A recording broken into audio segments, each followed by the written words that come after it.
வணக்கம். வரும் திங்கட்கிழமை 28ஆம் தேதி ஜூலை நம்ம ஒரு நியூஸ் லெட்டர் மாதிரி நம்ம கொடுக்கலான்னு சொல்லி பிளான் பண்ணிட்டுருக்கோம். மார்னிங் பிஃபோர் மார்க்கெட் ஓப்பன் ஆகிறதுக்கு முன்னாடி இது ஒரு பிடிஎஃப் ஃபைலாக ஒரு அப்ராக்சிமேட்லி அபவுட் 10 to 12 பேஜஸ் வரும். ரொம்ப நல்லா இருக்கும், இன்ட்ரெஸ்டிங்காக இருக்கும். ஃப்ரைடே மார்க்கெட் எப்படி க்ளோஸ் ஆச்சு, செக்டர் பற்றி போட்டிருப்போம். ஃபியூச்சர்ஸ் அண்ட் ஆப்ஷன்ஸ் ட்ரேட் பண்ணுறவங்களுக்கான நிறைய டேட்டாஸ் நம்ம கொடுத்துருக்குறோம். ரொம்ப இன்ட்ரெஸ்டிங்காக இருக்கும், right? And it's absolutely free. And நீங்கள் ரிஜிஸ்டர் பண்ணுங்கள்.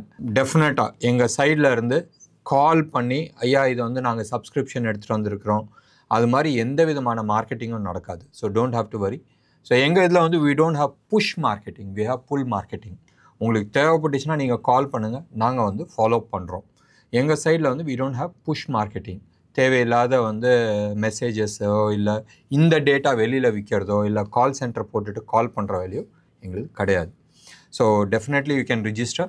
அண்ட் வாட்ஸ்அப்பில் தான் இது வரும். வாட்ஸ்அப் இல்லாதவங்க மேபி மெயில் ஐடி நீங்கள் ஷேர் பண்ணுங்கள். பட் இப்போதைக்கு நாங்கள் வாட்ஸ்அப் தான் நாங்கள் கான்சன்ட்ரேட் பண்ணிகிட்ருக்கோம். ஸோ வாட்ஸ்அப்பில் மார்னிங் உங்களுக்கு பிஃபோர் 8:30க்குள்ளே உங்களுக்கு டெலிவரி ஆகிற மாதிரி நாங்கள் பார்த்துக்குறோம். இன்ட்ரெஸ்டிங்காக இருக்கும். This is meant for all people. Every day you have a news கிறிஸ்பாக ஒரு 10 பேஜ் 60-70% டேட்டாஸ் இருக்கிறதோட மோர் ஆஃப் விஷுவலாக இருக்கும், படமாக தான் இருக்கும். ஸோ உங்களுக்கு ஈஸியாக புரியும். பாயிண்ட் 1. பாயிண்ட் 2, இது யாருக்குன்னு சொன்னால் இன்வெஸ்டர்ஸ்க்கா? எஸ் இன்வெஸ்டர்ஸ்க்கு. ட்ரேடர்ஸ்க்கா? Yes for traders. Swing trading பண்ண முடியுமா? இன்வெஸ்ட்மெண்ட்ஸ் பண்ண முடியுமா? எஸ் பண்ண முடியும். மிக விரைவில் மியூச்சுவல் ஃபண்டுக்கும் இது மாதிரி ஒரு ரிப்போர்ட்ஸ் எடுத்துகிட்டு வரலான்னு சொல்லி நாங்கள் பிளான் பண்ணிகிட்ருக்கோம்.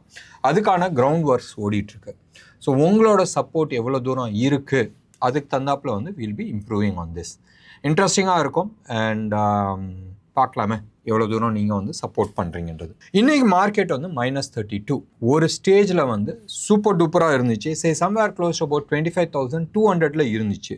க்ளோஸ் ஆகும்போது 25,095. இன்ட்ராடே ஸ்விங் 130 பாயிண்ட்ஸ் இன்றைக்கி. ஏன் சூப்பர் டூப்பராக இருந்துச்சுன்னு சொன்னால் உங்களுக்கு தெரியும், நான் மோர் ஆன் நேச்சுரல் நம்பர்ஸ் நான் யூஸ் பண்ணுற ஆள். ஸோ நேச்சுரல் நம்பர்ஸ்ன்னு சொன்னால் 2-3 விதத்தில் நம்ம எடுத்துக்கலாம். ஒன்று, I always prefer going with can, right? இன்னொன்று ஃபிபனாச்சி நான் எக்ஸ்டென்சிவாக நான் யூஸ் பண்ணுற ஆள். அண்ட் இது இல்லாத நான் டைமையும் ப்ரைஸையும் ஸ்கொயரிங் நான் பார்க்குறது. ஸோ அதில் பேசிஸில் தான் நிறைய இது நம்ம சொல்லியிருக்கிறோம். இப்போ ரீசெண்டாக நம்ம எடுத்துக்கிட்டோம்னு சொன்னால் I was actually July 2nd 3rd வீக்கில் நான் நெகட்டிவ் சைடில் இருக்குன்றதை நான் எதிர்பார்த்துட்டு இருந்தேன். அண்ட் சேஞ்ச் இன் ட்ரெண்ட் நான் எதிர்பார்த்துக்கிட்டு இருந்தேன்.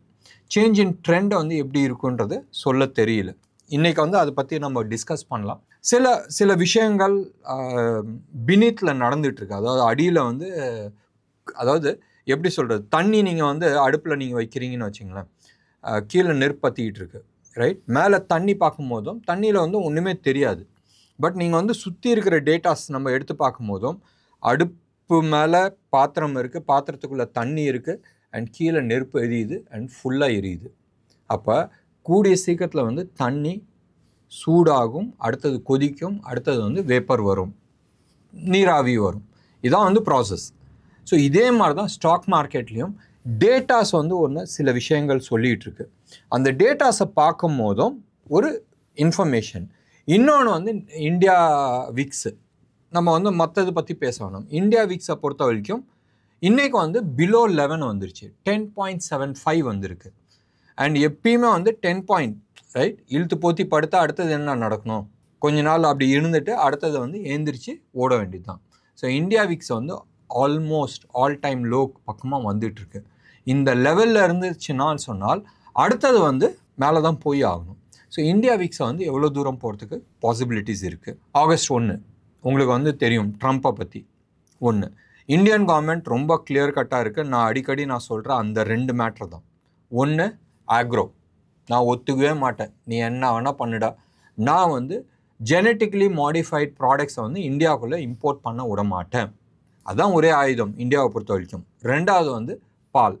வாண்ட்ட இருக்கிறது நான்வெஜ் பால். எனக்கு அது நாங்கள் ஒத்துக்க மாட்டோம். It is religiously it is not accepted in India. மீதி நீ ஆயில் வாங்க சொல்கிறியா, நான் வாங்கிக்கிறேன். 20 பில்லியன் 30 பில்லியன் 40 பில்லியன் நான் வாங்கிக்கிறேன். ட்ரேட் டெஃபிசிட் இருக்கா, எங்களுக்கு சர்ப்ளஸாக இருக்கா, அது எப்படி அட்ஜஸ்ட் பண்ணுமோ நம்ம பண்ணிக்கலாம். எக்ஸ்ட்ரா 4 பிளேன் வாங்கிக்கிறேன், இல்லை மிசைல்ஸ் 2 வாங்கிக்கிறேன், ஏதோ ஒன்று வாங்கிக்கிறோம். ஸோ அது மாதிரி கவர்மெண்ட் நெகோஷியேட் பண்ணிகிட்ருக்காங்க. நினச்சி பாருங்களேன், நான் இந்தியா, இன்னொருத்தர் அமெரிக்கா, ரைட்? அந்த ஆள் வந்து சொல்கிறான் இந்த மினிஸ்டர் தான் வந்து நெகோசியேஷனுக்கு வரணும்னு சொல்லும் போதும் இந்தியன் கவர்மெண்ட் கிடையாதுப்பா, பியூஷ் கோயல் தான் வருவார், அவர் தான் வந்து ரொம்ப நாளாக இருக்கிறார், அவரே நெகோஷியேட் பண்ணுன்னு சொல்லும் போதும் அப்போ ஏத்தாப்பில் இருக்கிறவங்க வந்து he feels that Piyush Goyal is sticking on and விட்டு கொடுக்க மாட்டேங்கிறாங்கன்றது. இதுக்கு நடுப்புற பிரதமர் மோடி வந்து யூகேக்கு போகிறாரு, யூரோப்புக்கும் போகிறாரு. தேவையில்லாத யூரோப் வந்து இந்தியாவுக்கு அகெயின்ஸ்டாக வந்து சாங்ஷன்ஸ் போட்டிருக்காங்க ரஷ்யன் ஆயில் வாங்கினதுக்கு. இவங்க வாங்குறது கண்ணுக்கு தெரியல, ரைட்? இந்தியா வாங்குறது தான் அவங்களுக்கு கண்ணுக்கு தெரியுது. So anyway we will not go into that, but டெஃபினட்டாக வந்து இந்தியன் கவர்மெண்ட் வந்து ரொம்ப கிளியர் கட் ஸ்டாண்ட் எடுத்திருக்கு. You don't have any stand on that. எங்களோட டிசிஷன்ஸ் நாங்கள் வந்து என்ன பண்ணணும்னு நினைக்கிறோமோ அது நாங்கள் பண்ணுறோம். உங்கள் மக்களுக்கு வந்து நீங்கள் இன்ஃப்ளேஷன்ஸ் வராத இருக்கிறதுக்கு நீங்கள் வந்து இம்போர்ட் பண்ணிக்கிட்டு இருந்தீங்க. எங்கள் மக்களுக்கு வந்து எனர்ஜி செக்யூரிட்டிஸ் தேவை. ஸோ எங்களுக்கு என்ன கரெக்டுன்னு தோணுதோ அதுதான் நாங்கள் பண்ணுவோன்னு சொல்லிட்டு பெட்ரோலியம் மினிஸ்டர் வந்து ரொம்ப கிளியர் கட்டாக சொல்லிட்டு இருக்காங்க. என்னென்னமோ ட்விஸ்ட் பண்ணுறாங்க, மெயின்லி வெஸ்டர்ன் மீடியா. நீங்கள் வந்து பிபிசியோட இன்டர்வியூ நீங்கள் எடுத்து பாருங்கள், நம்ம பெட்ரோலியம் மினிஸ்டர்கிட்ட வந்தது ரொம்ப கிளியர் கட்டாக அவன் வந்து ஒரு அப்படி புத்திசாலின்னு நினைப்பு. தலைவருக்கு வந்து ஆல்மோஸ்ட் 40-50 வருஷம் வந்து ஆஸ் எ ஃபாரின் சர்வீஸில் இருந்தார், ஆஸ் எ டிப்ளமேட்டாக இருந்தார். So he knows how to handle it. பக்காவாக வந்து ஹேண்டில் பண்ணுறாங்க. இந்த பத்திரிகைக்காரங்களாம் அவன் தான் புத்திசாலின்றதை நினச்சிட்டு சில பேர் பண்ணுவாங்க. எனிவே இது அந்த மாதிரி ஒரு ஜியோ பாலிட்டிக்ஸ் சைடில் வந்து நடந்துகிட்ருக்கு. டெஃபினட்டாக வெஸ்டர்ன் வேர்ல்டு, ரைட்? மறுபடியும் நான் யூஸ் பண்ணுற வேர்ட் ஞாபகம் வச்சுங்க. டெஃபினெட்லி வெஸ்டர்ன் வேர்ல்டு வந்து they never expected 2 things.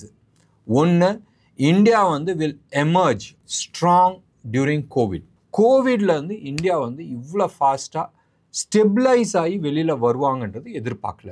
India did a marvellous work on 2 விஷயத்தில். ஒன்று, கோவிடில் வந்து we were able to manage things very well. ரெண்டாவது வந்து இன்டர்நேஷ்னல் ஆயில் ப்ரைஸ் கிராஷ் ஆனப்போ இந்தியா வந்து அந்த டிஃப்ரென்ஸ் இருக்குல்ல, ஆயில் ப்ரைஸோட விலையும் அண்ட் இங்கே மார்க்கெட்டில் விற்றுக்கிட்டு இருந்த விலை அதே லெவலில் தான் வச்சுருந்தாங்க. ஸோ இந்த டிஃப்ரென்ஸ் ஆஃப் மணி வந்து ஹெவி மணி வந்து இந்தியன் கவர்மெண்ட்டுக்கு வந்து சர்ப்ளஸாக வந்து கிடச்சிச்சு. அந்த சர்ப்ளஸாக வச்சுக்கிட்டு they did lot of work. அந்த ஒரு ரீசன் போதும் நிறையா இங்கே உள்நாட்டில் வந்து நிறைய பிரச்சனைகள் ஓடிட்டு இருந்துச்சு. அதாவது இன்டர்நேஷ்னல் ப்ரைஸ் இவ்வளோ கிராஷ் ஆகிடுச்சு, ஆனால் இந்தியன் கவர்மெண்ட் வந்து எந்த விதமான டிஸ்கவுண்ட்ஸும் கொடுக்கல, இது மாதிரி ஒரு பேச்சு ஓடிட்டு இருந்துச்சு. பட் அந்த பணத்தை வச்சு தான் இப்போ we are able to survive. நீங்கள் இன்டர்நேஷ்னல் வேர்ல்டில் இருக்கிற most of the countries had problem with respect to inflations. அவங்களால அந்த இன்ஃப்ளேஷன்ஸ் தாண்டி வர முடியல. அது யூரோப் ஆகட்டும், யூகே ஆகட்டும், யூஎஸ் ஆகட்டும், ஏஷியன் கண்ட்ரீஸ் எல்லாமே ஆகட்டும், இல்லை நம்ம ஏஷியன் டைகர்ஸ் நம்ம சைடில் பக்கத்தில் இருக்க சார்க் நாடுகள்லாம் நீங்கள் எடுத்துக்கிட்டிங்கன்னு சொன்னால் நிறைய பிரச்சனைகள் இருந்துச்சு. இதில் யார் நிறைய சம்பாரிச்சாங்கன்னு சொன்னால் மிடில் ஈஸ்ட் வந்து செம்மையாக சம்பாரிச்சாங்க. லாஸ்ட் 2 இயர்ஸாக ஆயில் ப்ரைஸ்லாம் வந்து பியூட்டிஃபுல்லாக கிடச்சிச்சு. They made huge money. With respect to India, ரெண்டாவது விஷயம் ஒன்று இந்த எக்கனாமிக் டியூரிங் கோவிட். ரெண்டாவது விஷயம் நீங்கள் எடுத்துக்கிட்டிங்கன்னு சொன்னால் ஆப்ரேஷன் சிந்தூர். யாருமே வந்து எதிர்பார்க்கல that India will do such wonderful operations. 10-15 நாள் இதை வந்து இழுத்துட்டு போகும். யுக்ரைன் ரஷ்யா வார், இல்லாட்டினா இஸ்ரேல் காசா, நீங்கள் வந்து ஹமாஸ் நீங்கள் எடுத்துங்க, பாலஸ்டைன் நீங்கள் எடுத்துங்க. ஆக்சுவல் விஷயம் வந்து it was Israel versus Iran. Iran வந்து அவங்களோட ப்ராக்ஸி வச்சு விளாண்டிட்டு இருந்தது. அதை அடிக்கிறது வந்து பேசிக்காக அவனை அடிக்கிறதுக்கு தான். ஸோ இந்த வார் வந்து இழுத்துட்டு போயிட்டுருக்கு, இன்னமும் இழுத்துட்டு போயிட்டுருக்கு. ஸோ இது மாதிரி இந்தியா பாகிஸ்தான் வார் வந்து இழுத்துட்டு போகும்ன்றது எல்லாருமே எதிர்பார்த்தாங்க. And China exactly wanted this, Turkey exactly wanted this. So that India வந்து ஒரு வாரில் உள்ளே போனால் எக்கானமி அடி வாங்குன்றது. But India came out very fast. 4 நாளில் உள்ளே போனாங்க, வேலையை முடித்தாங்க, வந்துட்டாங்க. எக்ஸாக்ட்லி வாட் பாகிஸ்தானுக்கு வந்து எங்கே வலிக்குமோ அந்த இடத்துல அடிச்சிருக்கிறாங்க. என்ன வேணால் ட்ரம்ப் சொல்லிட்டோம், நான் சொல்லி தான் சீஸ்ஃபயர் வந்துச்சேன்றது. அது சொல்லிக்கிட்டு போட்டோம். இங்கே நம்ம ஊரில் இருக்கிற கட்சிக்காரங்க எல்லாமே வந்து என்ன வேணால் பேசிக்கிட்டோம்.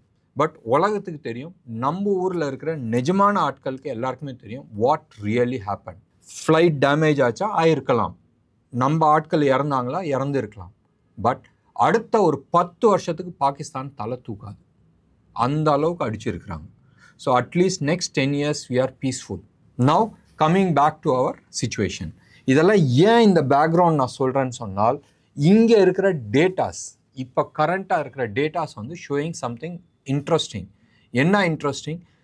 ஏதோ ஒன்று பெருசாக நடக்க போகுது. எப்பயுமே வந்து இந்தியா வீக்ஸை வந்து கீழே வருதுன்னு சொன்னால் பெரிய ரேலி வரப்போகுதுன்றது அர்த்தம்.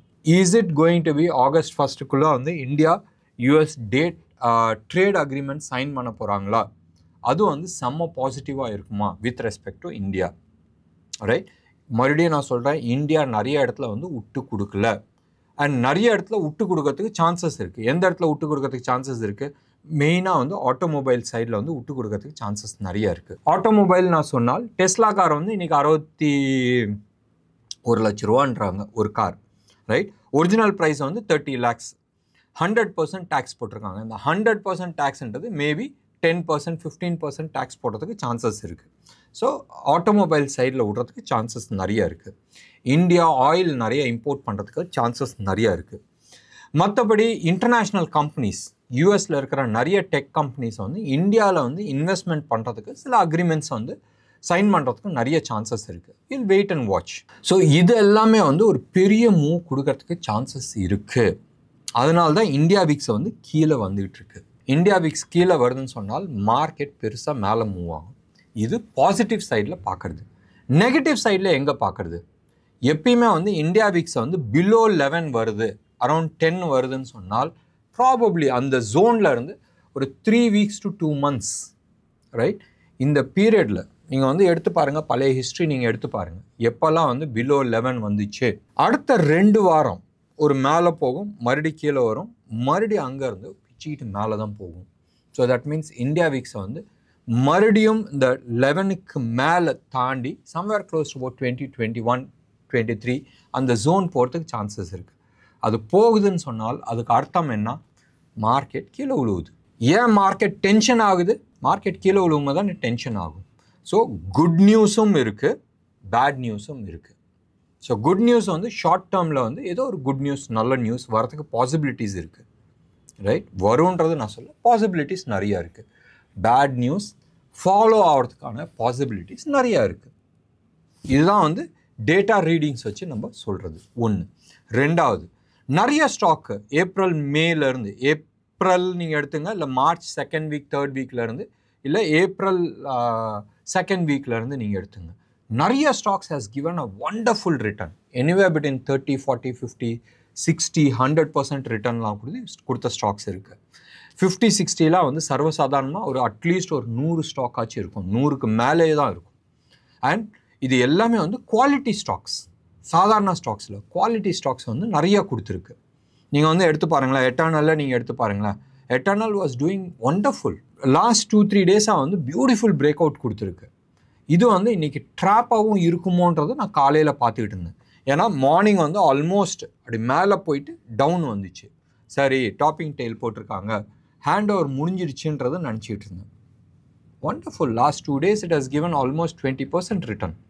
இது மாதிரி நிறைய ஸ்டாக்ஸ் இருக்குது. டால்மியா பாரத்லாம் நீங்கள் எடுத்து பாருங்களேன், லாஸ்ட் வந்து ஒரு 4 months, ஏப்ரல் நீங்கள் எடுங்களேன், ஏப்ரல், மே, ஜூன், ஜூலை, ரைட், 4 மாதம், 3.5 மாதத்தில் வந்து இட் ஹஸ் கிவன் 50% ரிட்டர்ன். 1600 பக்கமாக இருந்துச்சு, இப்போ 2380, 330 ஏதோ ஒன்று அந்த ஜோனில் இருக்குது. So it has given almost 50% return, right. இது மாதிரி நிறைய ஸ்டாக்ஸ் வந்து இருக்குது. ஸோ வெயிட் பண்ணி பார்க்கலாம் மார்க்கெட் என்ன கொடுக்க போகுது இங்கே இருந்து, கரண்ட் சினாரியோவில் இருந்து, ரைட். இதில் வந்து நீங்கள் வந்து கேட்கலாம், மார்க்கெட் கிராஷ் ஆக போகுதுன்னு நீ சொன்னிய இதாதுன்ற. அன்னைக்கு data situation was like that. யாரெல்லாம் வந்து என்னால் வந்து டென்ஷன்ஸ் தாங்க முடியலன்றவங்க ஆல்வேஸ் எக்ஸிட் பண்ணிவிட்டு வெயிட் பண்ணுங்கள், ஆப்பர்ச்சுனிட்டி கிடைக்கும் போது என்டர் பண்ணலான்றதை நம்ம சொல்லியிருந்தோம். பட் யாராலும் உங்களால் பிக்கப் பண்ண முடியும், ஐடென்டிஃபை பண்ண முடியும், ஏன்னா நிறைய ஸ்டாக்ஸ் வந்து காணாமல் போயிருக்கு இந்த பீரியட்லேயே, ரைட். நிறைய கிராஷும் ஆகிருக்கு. They have reach their peak and fallen. ICICI எடுத்துங்க, it has reach its peak and fallen. Reliance வந்து அந்த பீரியடுக்கு முன்னாடியே கீழே விழுந்து மேலே ஏறிட்டு இருக்கு. ஸோ நிறைய ஸ்டாக்ஸ் வந்து அதோட டார்கெட் அச்சீவ் ஆகிட்டு அங்கேருந்து கீழே விழுந்துட்டுருக்கு. நிறைய ஸ்டாக்ஸ் வந்து it is going on a final ரன்னில் வந்து ரன் ஆகிட்டுருக்கு. இன்னமும் வந்து ஸ்டாக் ஸ்பெசிஃபிக்காக நம்மளால் சூஸ் பண்ண முடியுமா? எஸ், நிறைய ஸ்டாக்ஸ் வந்து ஆப்பர்ச்சுனிட்டிஸ் இருக்குது. இது வந்து ஃபியூச்சர் சைட்லேயும் இருக்குது, ஃபியூச்சர் அண்ட் ஆப்ஷன்ஸ் அந்த சைட்லேயும் இருக்குது. இல்லை நீங்கள் கேஷ் மார்க்கெட்டில் பண்ணுறாலும் இன்னும் ஒரு 40-50% அப்சைடுக்கான நிறைய பொட்டென்ஷியல்ஸ் இருக்குது. நிறைய ஸ்டாக்ஸு, மறுபடியும் நான் சொல்கிறேன், நிறைய ஸ்டாக்ஸ் வந்து மல்டி இயர் லெவல்ஸை வந்து பிரேக் பண்ணிவிட்டு மேலே நிற்கிது for a multibagger. when I say மல்டி பேக்கர்னா 5x 6xலாம் நம்ம பேசவே இல்லை. we are talking about somewhere minimum 10x 20x 30x அது மாதிரி ஸ்டாக்ஸ்லாம் நிறைய ஸ்டாக்ஸ் வந்து ரெடி ஆகிட்டுருக்கு. இது வந்து நேற்று ஆரம்பித்து இங்கே வந்து தூக்கிட்டு போகிற ஸ்டாக் பற்றி நான் பேசலை. அது மாதிரி நிறைய ஸ்டாக்ஸ் இருக்குது. அதெல்லாம் வந்து மைக்ரோ ஸ்டாக்ஸு. அந்த கம்பெனிஸை வந்து நீங்கள் ஃபண்டமெண்டல்ஸ் ரீட் பண்ணணும், அவங்க என்ன பிஸ்னஸில் இருக்கிறாங்கன்றது ரீட் பண்ணணும். அது வந்து it's a different ball game. நான் வந்து அந்த சைடில் ஜாஸ்தி இல்லை. நான் வந்து ஒரு லாஸ்ட் 20 இயர்ஸ் டேட்டாஸ் இருக்குது, 30 இயர்ஸ் டேட்டாஸ் இருக்குது, 10 இயர்ஸ் டேட்டாஸ் இருக்குது. அந்த டேட்டாஸில் வந்து சம்திங் சார்ட்டில் வந்து காட்டும். அந்த சார்ட்டை வச்சுட்டு ஓகே இந்த கம்பெனியில் வந்து ஏதோ ஒன்று நடக்குது, ஸோ இதனால ஒரு பிரேக் அவுட் வரதுக்கான சான்சஸ் இருக்குது, ரைட்? ஒரு பெரிய மூவ் வரதுக்கான சான்சஸ் இருக்குன்றது வி ஆல்வேஸ் டூ.